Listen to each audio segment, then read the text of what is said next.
दिग्देवता समायुक्तम् सुरासुरनमस्कृतम् नित्यम् च शाश्वतम् शुद्धम् ध्रुवमक्षरमव्ययम् सर्वव्यापिनमीशानम् रुद्रम् वै विश्वरूपिणम् एवम् ध्यात्वा द्विजः सम्यक् ततो यजनमारभेत् अथातो रुद्रस्नानार्चनाभिषेकविधिम् व्याख्यास्यामः आदित एव तीर्थे स्नात्वा उदेत्य शुचिः रजतो ब्रह्मचारी शुक्रवासा देवाभिमुखस्थित्वा आत्मनि देवता स्थापयेत्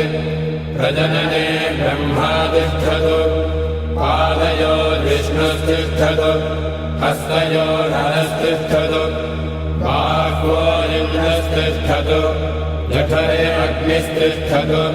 हृदये शिवस्तिष्ठतु कण्ठे वसवस्तिष्ठन्तु